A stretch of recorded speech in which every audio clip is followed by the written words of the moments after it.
It's the beginning of migration season, and millions of birds, including sandhill cranes and Canadian geese, are making a stop in the Rockford area.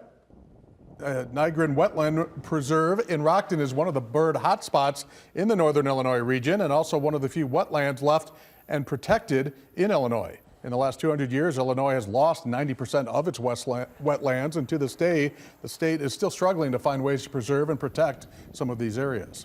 There are wetlands throughout Illinois that are not protected, so the Illinois Wetlands Protection Act is a very important tool in protecting wetlands for the future of all species, including humans, because wetlands provide flooding mitigation.